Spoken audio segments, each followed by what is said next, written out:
As we approach the winter solstice, it's a pleasure to speak with you about the historical association between early Christianity and astrology, as seen through symbols on ancient coins and other artifacts.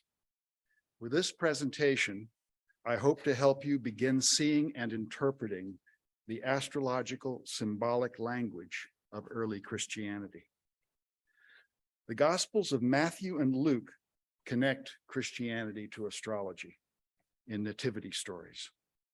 The Gospel of Matthew speaks about the Star of Bethlehem and Magi, astrologers.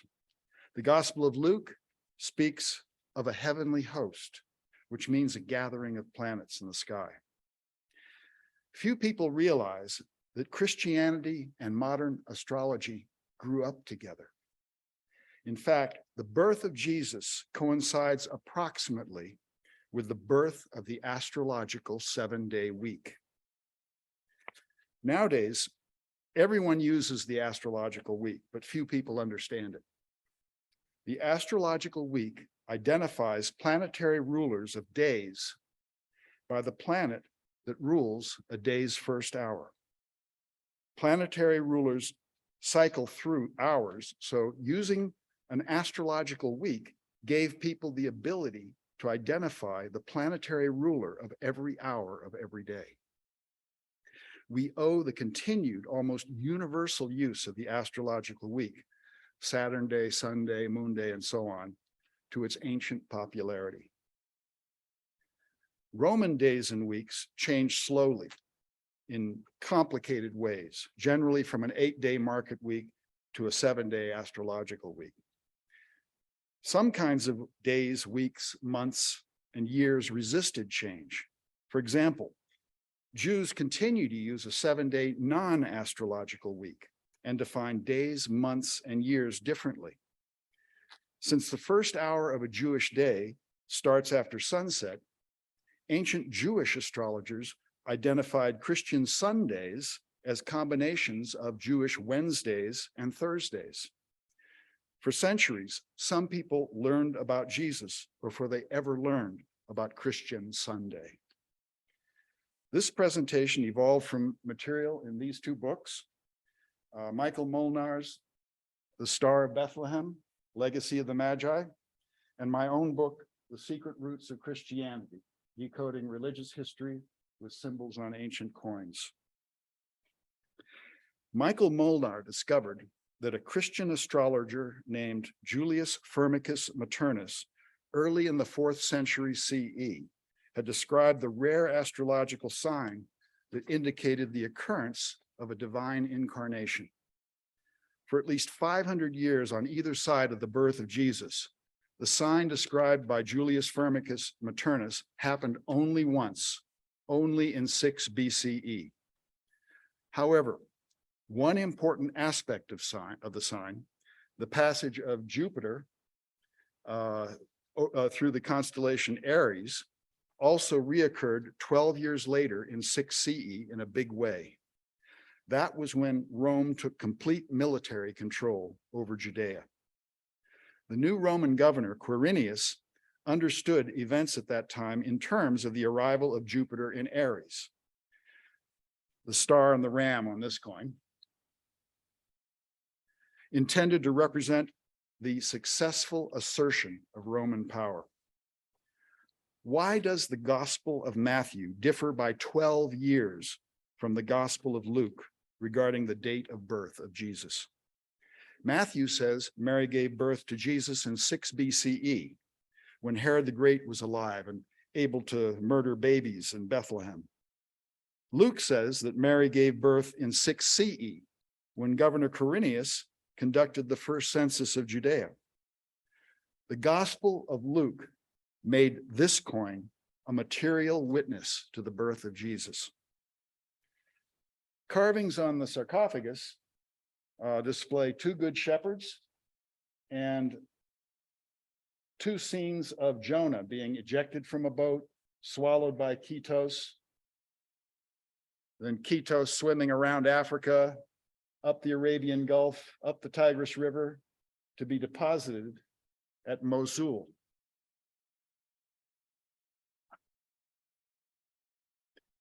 Jonah was trying to avoid his duty. God told him to go to Nineveh and preach to the people. He didn't want to do that, so he tried to run away.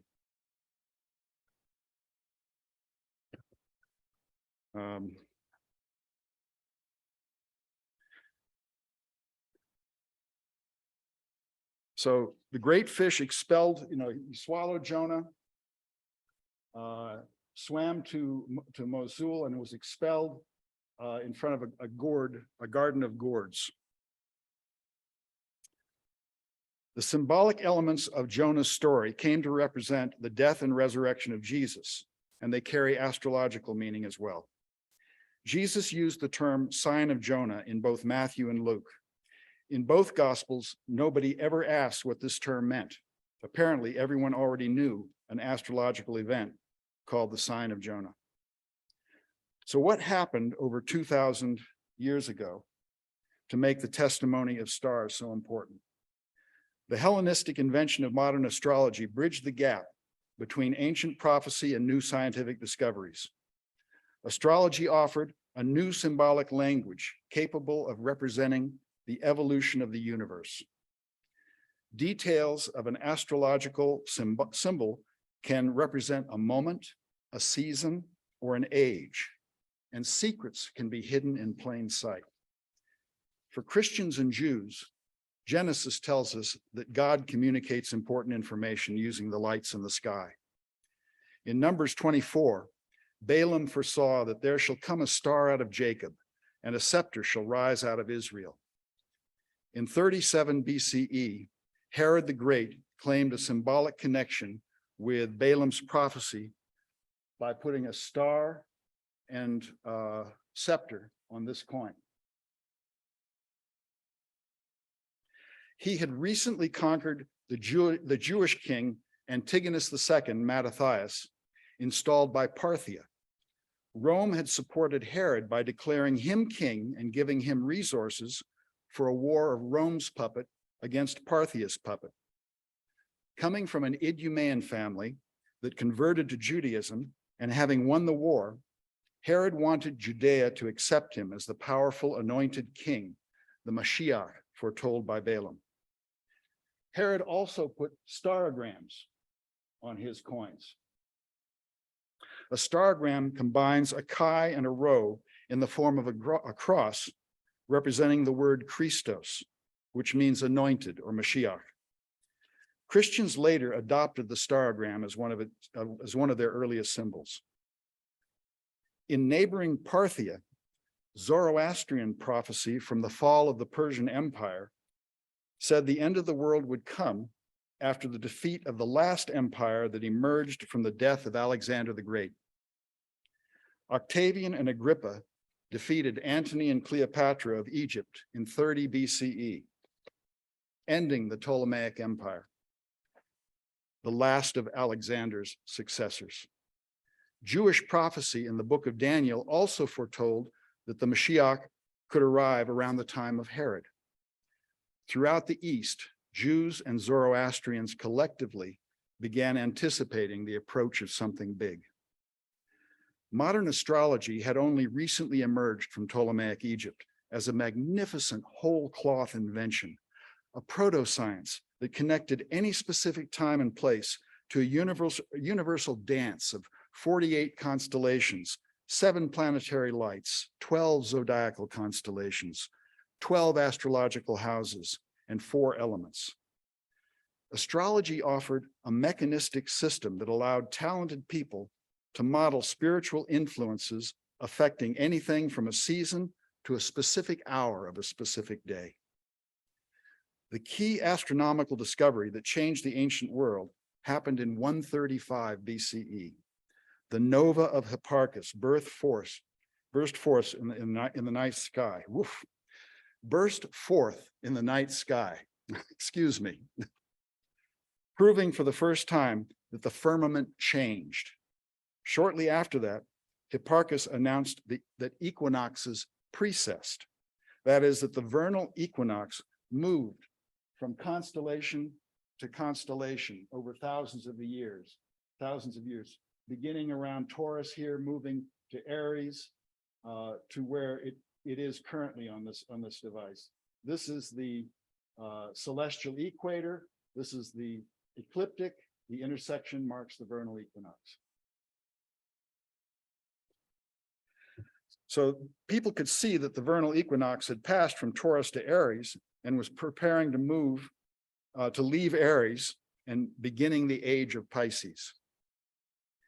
Innovative cults like the Hellenistic cult of Mithras incorporated astrological evolution in their mystery teachings. The core icon of Mithraism portrays Mithras slaughtering a divine bull whose death produces wheat, a necessity for sustaining life. Worshippers of Mithras saw their god in the sky as Perseus. There's Perseus. Having bound the sun to the ecliptic at the beginning of the age of Taurus, Perseus Mithras holds a sword above the shoulder of Taurus, ready to plunge it into the fuzzy open star cluster, the Pleiades. The time when the vernal equinox passed from Taurus to Aries, a great flood happened. The mythological flood of Deucalion, also called the biblical flood of Noah. On the Farnese Atlas, you can see the vernal equinox carved as having almost departed Aries, preparing to enter Pisces. This is Pisces right here. Next to Perseus, Andromeda reaches above Aries and reaches into Pisces, which the Greeks saw as two fish hanging from cords that met at a right angle.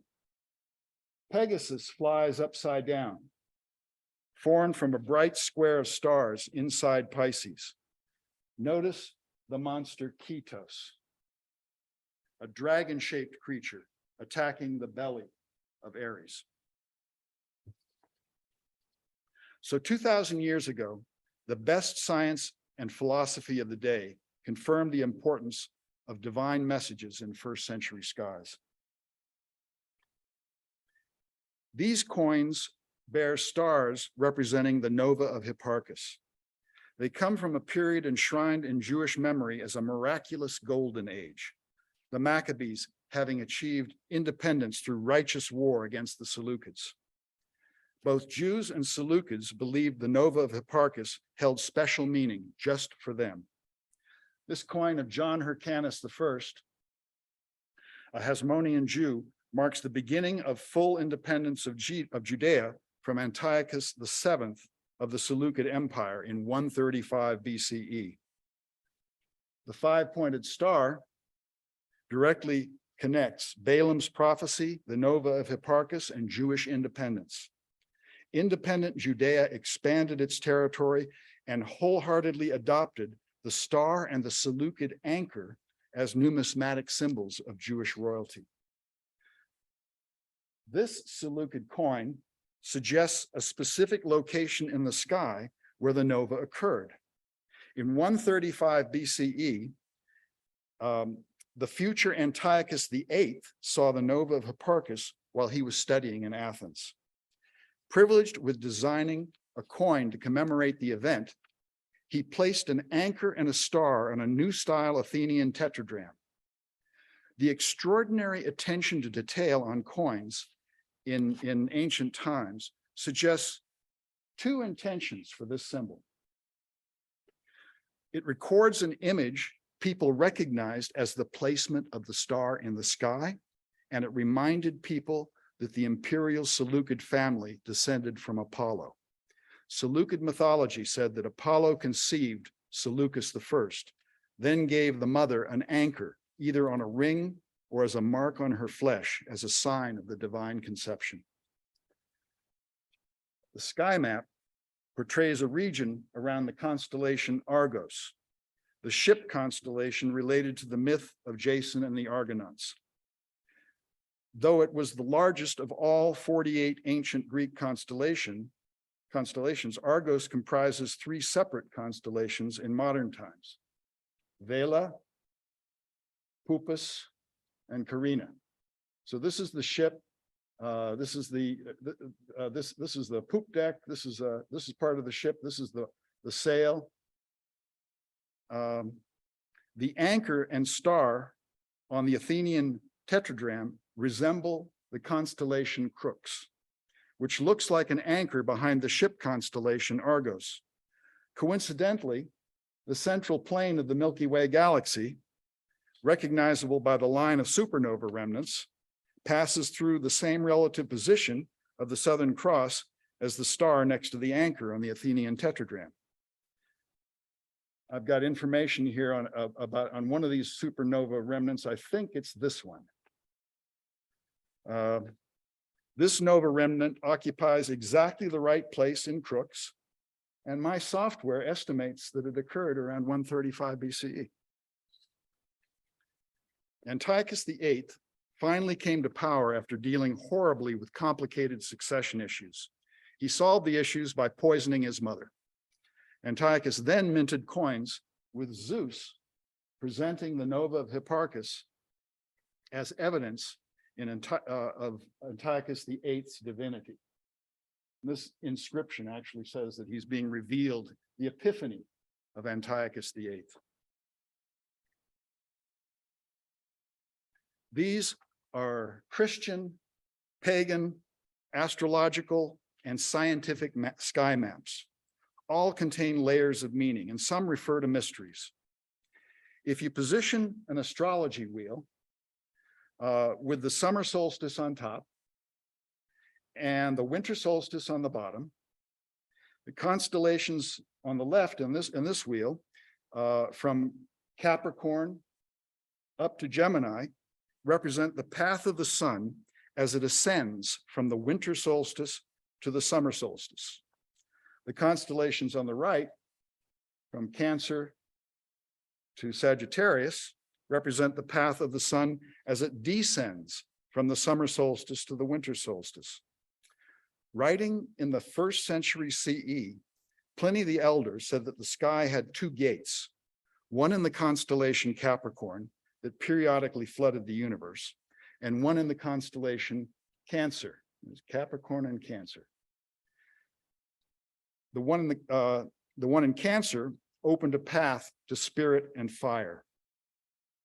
The gate of Capricorn had last opened for the flood of Deucalion, marking an evolutionary restart for humanity in the universe. Imagining that a new evolutionary step might happen soon, Pliny wondered whether the next extinction would come by fire or by water. On the 6th century Gnostic amulet, 2 lions represent Leo. Now notice the 2 little crab claws coming out of the corners of the all-seeing eye. The eye represents divine spirit looking into this universe through the Cancer gate. So we have Cancer and Leo, the first 2 constellations of astrological descent. Below the lions, a bird symbol of Isis, represents Virgo. The bird attacks the front claws of a scorpion. This brings up a peculiar relationship between the constellations Scorpio and Libra in the sky. The scales of Libra look like extensions of the scorpion's claws to someone familiar with the sky. So we've got Virgo, Libra, and Scorpio, 3 more constellations of astrological ascent. On the other side, we see St. George killing the dragon. Here, St. George represents Sagittarius, the last constellation of astrological ascent and the lowest point of spiritual fall. St. George proves that heroic effort can break the power that binds spirit to endless incarnation, death, and reincarnation. To the right of the Gnostic amulet, a crescent moon shaped,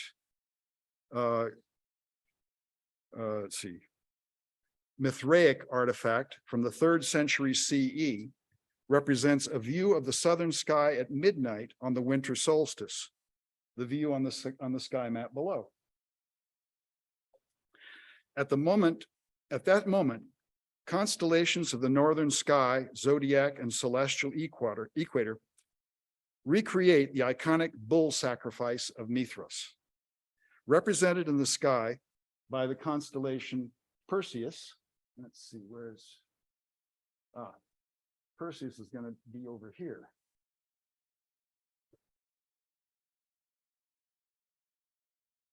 Oh, Perseus is right here. Mithras hangs above Taurus with his sword. On the artifact, two lions representing Leo attend Mithras at the peak of the zodiac. Mithras stands in front of a crescent moon that represents Cancer. The lower curve represents the celestial equator. The top curve represents the ecliptic. The two curved lines intersect at the equinoxes, the spring and fall locations of the sun. We have the same thing here in this modern sky map. We have the ecliptic and the celestial equator and the equinoxes. The vernal equinox, autumnal equinox. The Gospels of Matthew and Luke firmly establish the historical connection between astrology and Christianity. Early Christians agreed with Plato that the descent of spirit had resulted from a terrible cosmic accident. The constellations in the star map preserve a metaphorical path that corresponds with the story of spiritual descent in Plato's Republic. Spirit first entered the universe through the gate in Cancer, in the summer solstice sky. Spirit passed into Gemini and acquired a soul, a mortal twin that mirrored Spirit's immortal qualities. The soul served as a mechanism that bound Spirit to living, dying, and reincarnating in the universe. Above Gemini, Auriga, the charioteer, marks where the naive, half-immortal son of Apollo convinced his father to let him take the reins, driving the chariot of the sun across the sky. Incapable of controlling thoughts and emotions, which guided the horses of the chariot, he lost control of his vehicle and fell. Falling through Taurus, he acquired a body. Orion marks the spot where the new composite being first landed, and the violence of the fall tore the fabric of the universe, creating the winding path of the Eridanus River and wetlands. If you know the constellation Orion in the sky, look up sometime and notice how Orion resembles the Gnostic symbol of Abraxas, the ruler of the astrological universe. Oops.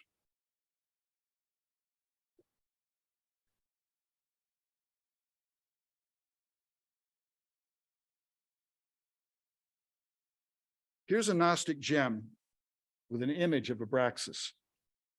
The label on the stone, however, says Yahweh, Lord of hosts. Yahweh commands an army of stars. The Gnostic archive, discovered in 1945 at Nag Hammadi in Egypt, included a copy of Plato's Republic. The discovery of these lost Gnostic works opened a window into fascinating Christian astrological ideas that died during Christianity's formative years. In this winter solstice sky, the constellation Ketos lies just beneath Aries. Ketos is the original root for the word cetacea, the name biologists gave to the infraorder of whales. However, Ketos is not a whale. Ketos was a dragon-like monster with a head modeled after ichthyosaur skulls that eroded from the cliffs of ancient Caria.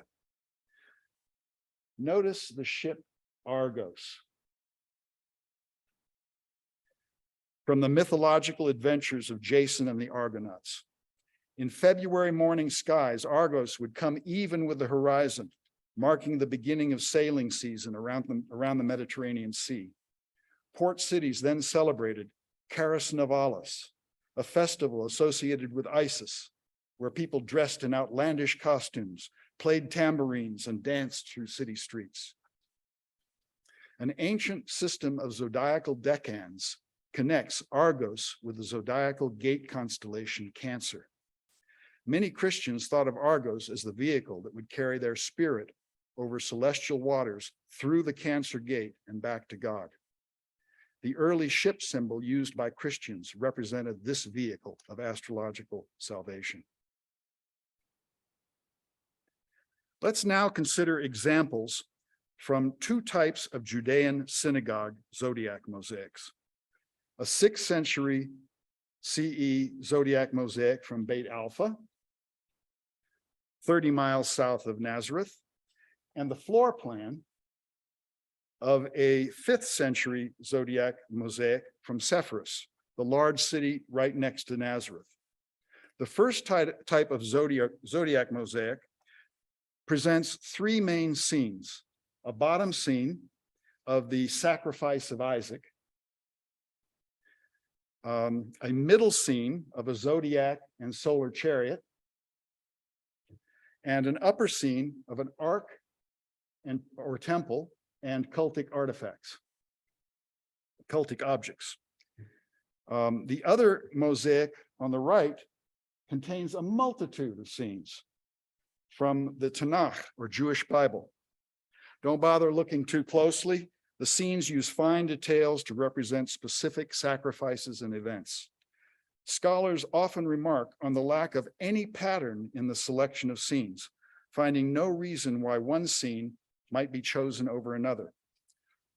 Only two zodiac mosaics of this type have been found so far, this one at Sepphoris and another at Huqoq. The scenes chosen for the Sepphoris mosaic differ greatly from those of Huqoq, but scenes on both mosaics share one important characteristic. In both cases, the scenes selectively reference the constellations of astrological ascent. Oops. Oh. To understand how this happens, you have to know that weekly Jewish services have portions of the Bible assigned to them according to Jewish lunar cycle months. During services, readers cover approximately 1/3 of that week's prescribed Bible portion. That way, the whole congregation reads the entire Bible every 3 years. Thus, as every image in a Bible portion refers to the Hebrew month in which it is read, every Tanakh scene points to a specific zodiacal constellation. Consider the zodiacal constellations referenced in the Tanakh scenes of the Sepphoris zodiac mosaic. The lower scenes all refer to Capricorn, the Earth constellation that begins the path of astrological ascent. The middle scene above the zodiac refers to Aquarius, the second constellation on the path of ascent. A jog left takes us to a scene connected to Pisces, the third constellation of ascent. Then the long scene above that refers to Aries, the fourth constellation of ascent. No scene connects the Tanakh to Taurus, but it's hard not to see Taurus in the top scene, where two lions stand on top of two bulls. A lion on top of a bull symbolized springtime in ancient Persia, specifically referring to sunset at the vernal equinox, when the sun in Taurus died, passing below the horizon, and Leo brightened high in the darkening sky. The third scene in the panel above the zodiac refers to Gemini, the sixth constellation in the path of ascent. I don't know what connects with the ark, the temple, and sacred objects.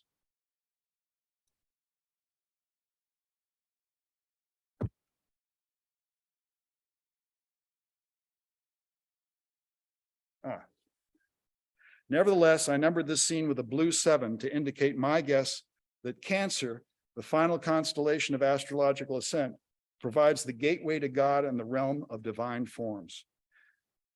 And to me, the row looks a little bit like a crab, like a facing crab. Given 12 possible constellations, one would expect a mosaic designer randomly selecting Tanakh scenes to select 6 constellations of astrological ascent, only once in 1,000 times. A second mosaic designer randomly might make the same selection once in 1,000,000 times. The person who designed the Sepphoris zodiac mosaic intended to represent a path of astrological ascent. Regarding the much simpler design of the Beit Alpha mosaic, with its prominent sacrifice of Isaac in the lower scene, one can imagine Abraham and Isaac and the Beit Alpha congregation looking up at constellations in the sky at a specific moment of the year. So here they are looking up into the sky.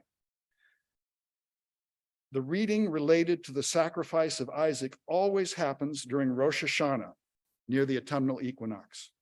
This is the best time of the year to see all the constellations of astrological ascent in the night sky. At sunset, the constellation Capricorn appears first in the west, brightening slowly out of twilight. Toward morning, the rising sun washes the stars of Cancer from the sky. This slide models the sunrise astrological event of April 17th, 6 BCE, that matches characteristics identified by Julius Firmicus Maternus as indicating the birth of a divine incarnation. The sign happens when the moon, on the last day of its visibility in the morning sky, encounters Jupiter on the very first morning of its visibility. The moon then must pass directly over Jupiter before disappearing in the light of the sun for 3 days. This astrological sign of Jonah directly connects zodiacal constellations of astrological ascent with the Gospels of Matthew and Luke. Astrologers in ancient times could calculate only the possibility of a sign. The moon might pass to the side of Jupiter, or either planetary light might fail to be seen. To verify the sign, Magi had to look east and see it. Also, the other 5 heavenly bodies had to be well positioned astrologically. In his book, Michael Molnar provides a deep discussion of the astrological virtues of the morning of April 17th, 6 BCE. If you look at the astrological chart for this event, rotated 90 degrees to represent noontime, the constellations of astrological ascent stretch across the sky from winter solstice in Capricorn to in the east to the planetary, or in the west to the planet to the summer solstice in the east. All the planetary lights occupy only a menorah's width of sky around the vernal equinox. The Gospels of Matthew and Luke paint astrological pictures of this event consistent with the sign described by Julius Firmicus Maternus. The Magi had to look east to see the sign, but the constellation Aries pointed Magi west toward the child's birth in Judea. Some interesting related symbols have emerged from the discovery of 2 adjacent Christian tombs in Talpiot, just outside Jerusalem. People call one the Jesus family tomb, the other the resurrection tomb. The relative position of the advanced moon shows how to recognize that the moon will cover Jupiter. The bottom image of a chevron and circle, let's see, marks the entrance of the Jesus family tomb, resembling a moon covering Jupiter. An identical symbol also appears on the back of an ossuary identified by the Catholic Church as belonging to Simon of Cyrene, the man who helped Jesus carry the cross to Calvary. The image above the tomb, above the moon, comes from the resurrection tomb, the tomb of a rich landover, the very earliest symbolic reference to the sign of Jonah. This symbol represents a great fish swallowing a stick figure man. Lest there be any doubt who the artist meant, the body of the man comprises Hebrew letters that spell out the name Jonah. The symbol at the very top comes from the Jesus family tomb, from the lid of an ossuary labeled Jesus, son of Joseph. By midday on the morning of April 17th, 6 BCE, the moon had passed over Jupiter and the sun had reached its highest point in the sky. As represented on the astrology chart, the sun shone among a heavenly host of 7 planetary lights. The constellations of astrological ascent stretched from Capricorn in the west through constellations with planets Pisces and Aries and Taurus to Cancer in the east. Positioning the springtime sky to midday, facing south and turning off the sun's light, we see the constellations of astrological ascent from Capricorn to Cancer. There it is. The map provides a clearer view of Spirit's path of descent in Plato's Republic. Spirit entered through Cancer, then passed through Gemini, Auriga, Taurus, Orion, and crashed, tearing the long path through wetland that became the bed of the Eridanus River. Now let's look at Perseus myth constellations. King Cepheus and Queen Cassiopeia lie north of this map, out of view. However, Perseus, Andromeda, and Pegasus stretch above Taurus, Aries, and Pisces, while Ketos skulks below Aries and Pisces. Originating from a single mythological root, Jason, Heracles, Perseus, and Jonah all got swallowed at one time or another by the dragon-like sea monster Ketos. The monster then expelled each one of them 3 days afterward. The constellation Perseus also represented Jason, who led the Argonauts on the great ship Argos. The constellations Argos, Gemini, Heracles, Ketos, and Aries connect directly to the myth of Jason and the Argonauts and the quest for the Golden Fleece. Perseus, Aries, and Ketos surrounded the sun. Perseus, Aries, and Ketos surrounded the sun on April 17th, 6 BCE. The Doris cup displays a picture of Jason being regurgitated by Ketos 3 days after being swallowed.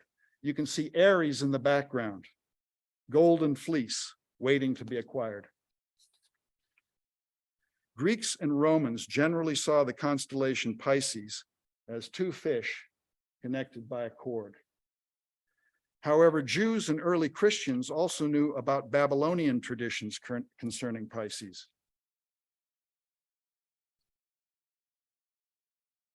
For Babylonians, the cord that formed 2 branches in Pisces represented the Tigris and Euphrates rivers.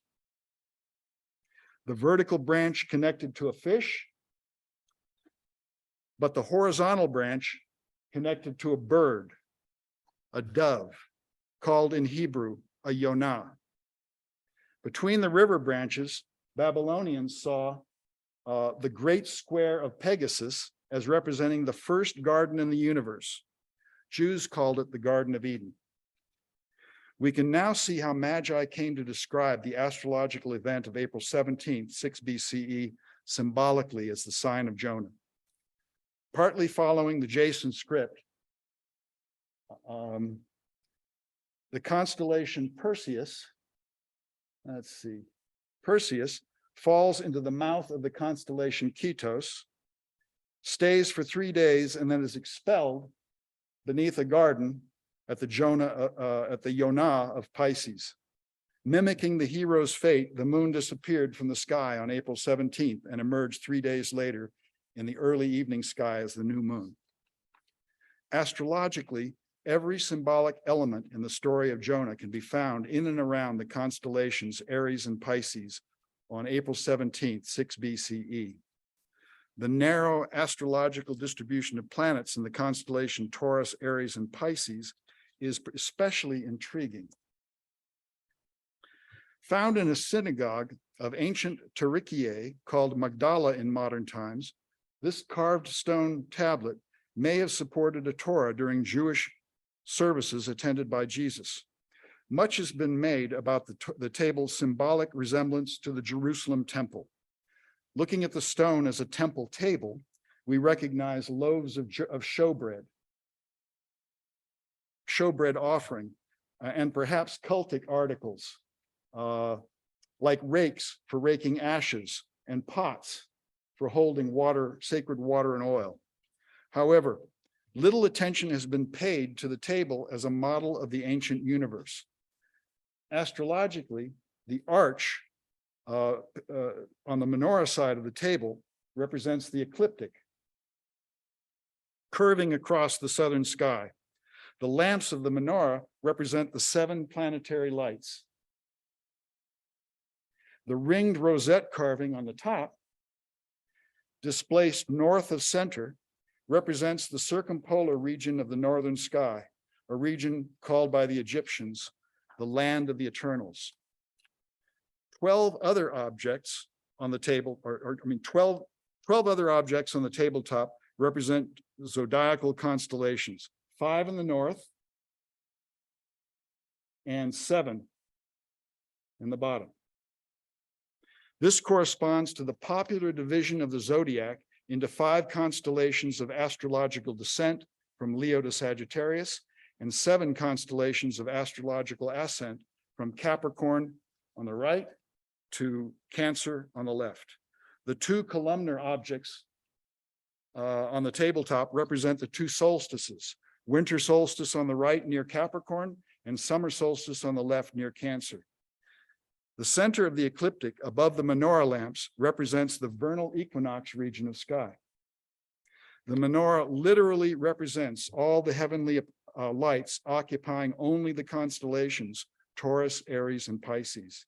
In a magnificent coincidence, the Migdal stone models a universe that represents exactly the same planetary positions and sky that happened on April 17th, 6 BCE. On the side of the Migdal stone, columns support the sky like a temple roof, but the rear panel of the Migdal stone echoes Greek mythology of spiritual descent. The columns on the northernmost panel support a cart. There's 2 wheels and there's the cart. The same type that carries deities on ancient Levantine coins. Beneath the cart's wheels, tongues of flame shoot out from the floor and from the columns. These could be sacrificial flames in the temple, or they could represent flames from spirit crashing the solar chariot into the Eridanus wetland. Let's look at the blank sky again. On the right, a water-going Capricorn marks the beginning of astrological ascent from the winter solstice. Off the map to the left of Cancer, Leo marks the beginning of astrological descent. The noonday sun shines due south, just over the monster Kitos. The front panel of the Migdal stone helps remind us of the stone's orientation to astrological ascent with a heavenly host of 7 planetary lights close to the vernal equinox.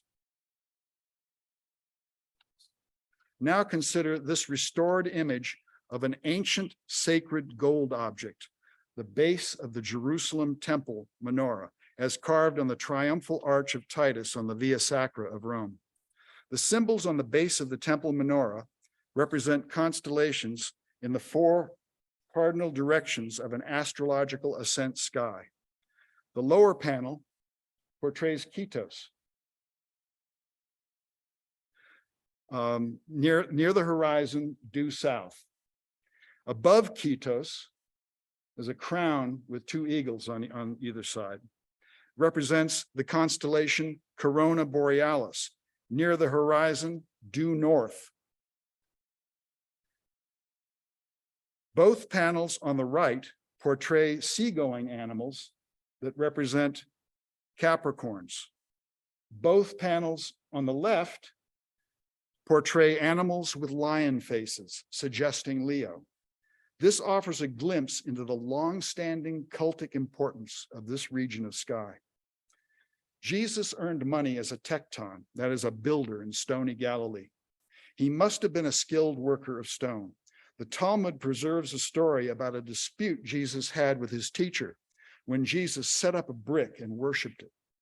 This suggests a memory that Jesus may have played some role in creating something like the Migdal stone.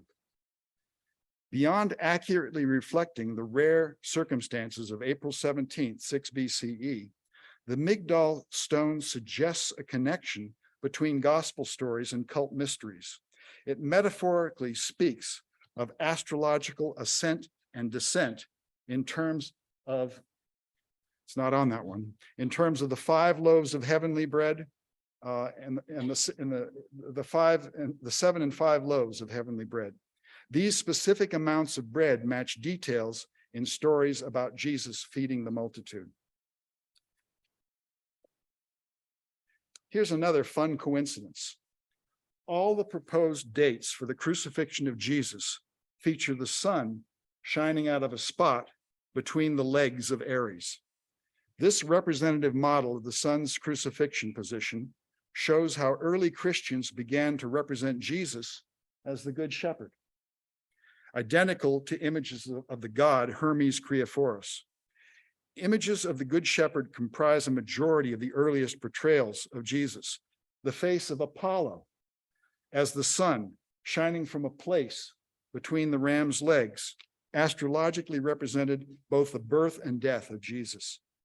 After adopting the image of Hermes Kriephoros, some varieties of early Christianity also adopted ideas in Hermetic literature, ideas from works like the Hermetica and the Emerald Tablets. The cult of Hermes strongly influenced Gnostic cults. This coin from the 1st century CE portrays Hermes Kriephoros and Poimandres, the founder of Tanagra in Boeotia. Poimandres, a Greek name that means shepherd of men, is also the name of one of the most important books of the Hermetica. The Hermetica teaches how a person's spirit can escape this universe and return to union with God through gnosis. Roman Syrian coins featuring a star, the constellation Aries, and a crescent moon easily acquired special meaning among the minority Christian population in Roman Syria province. These are 3 centuries of Roman Syrian coins that use the astrological symbolism that astrologer governor Quirinius invented. In 7 BCE, 13 years before the minting of any of these coins, Augustus Caesar assigned control of Syria province to Governor Verus.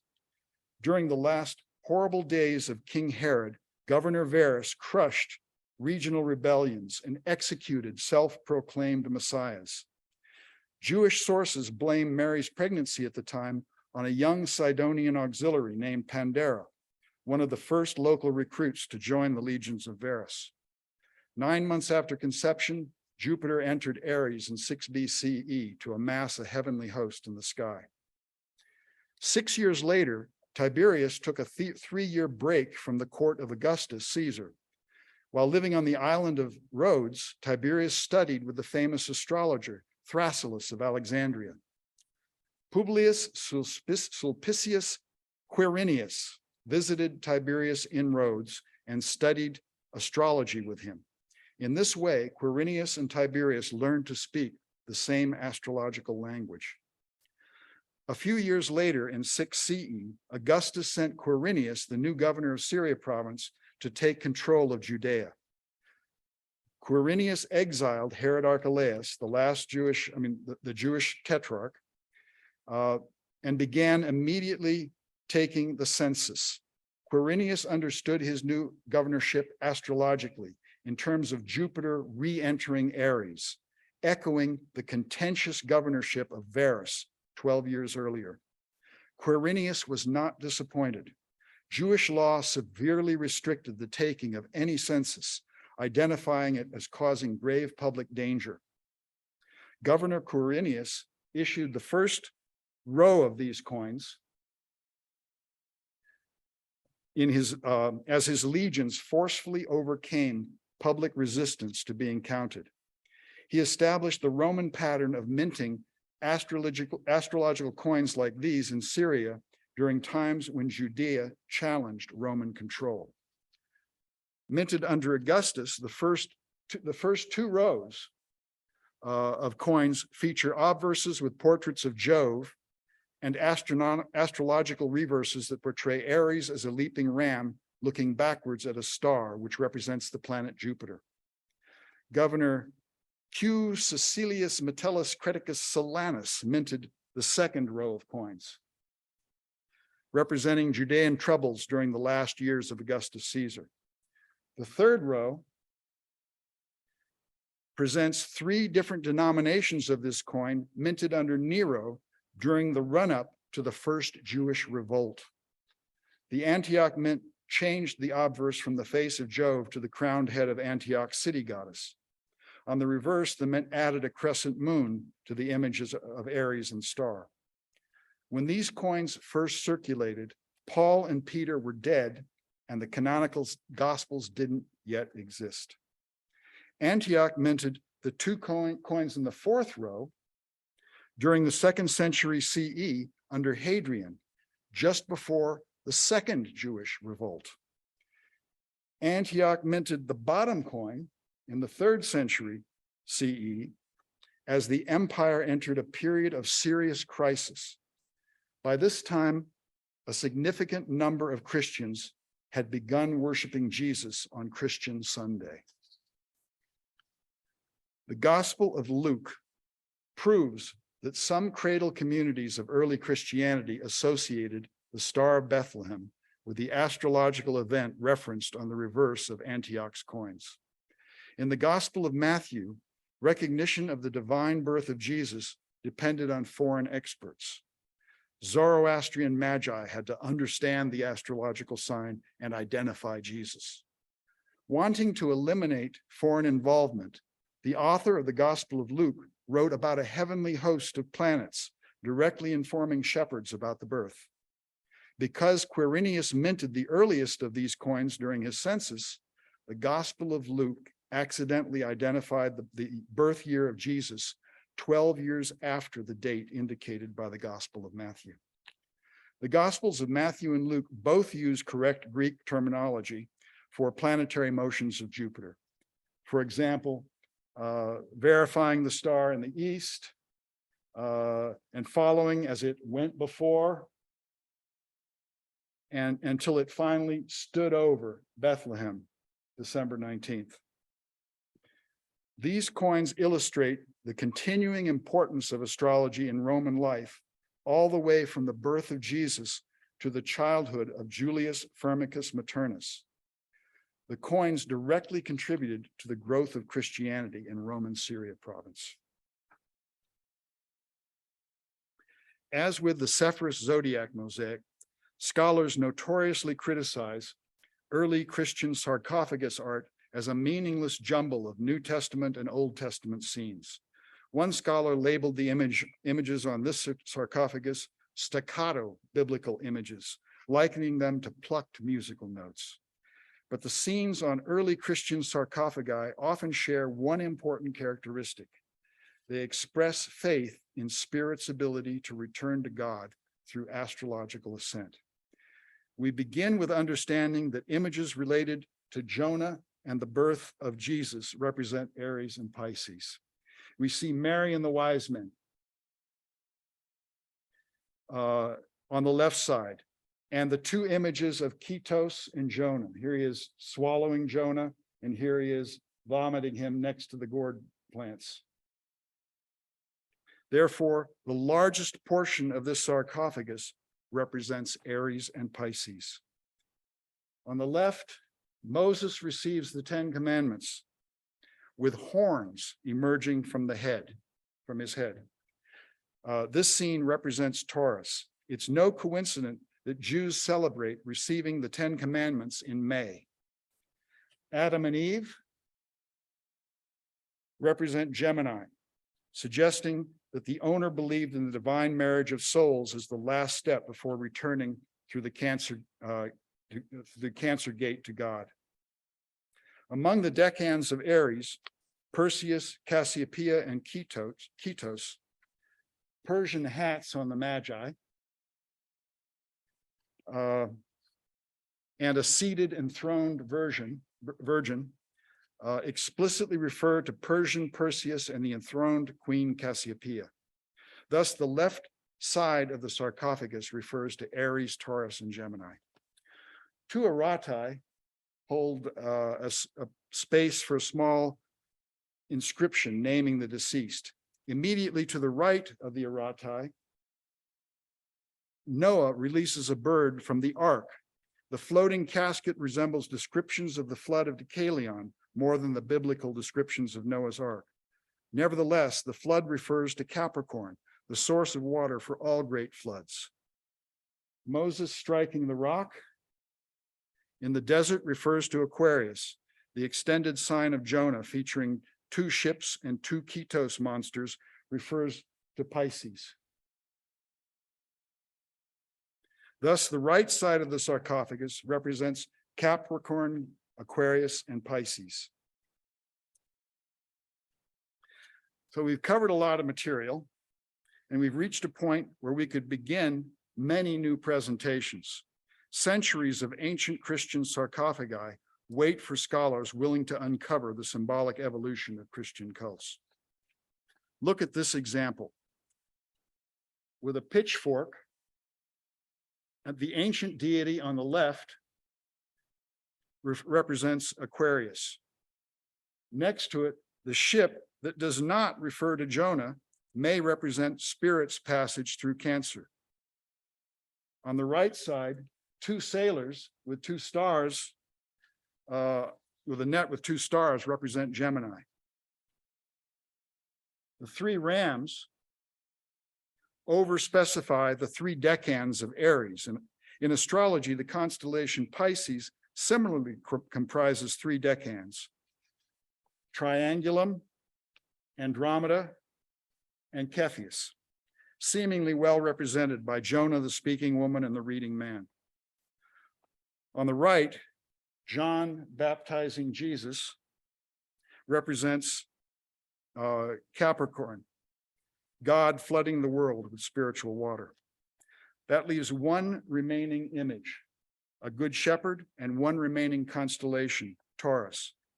The 3 decans of Taurus comprise Orion, Eridanus, and Auriga.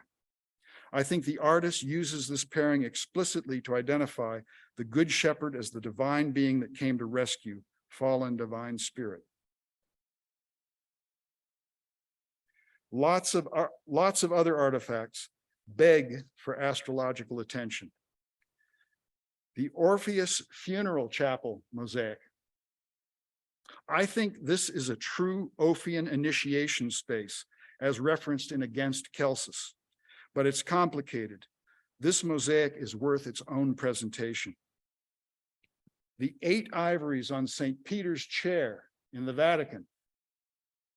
12 ivories in the top 2 rows represent zodiacal constellations as labors of Heracles.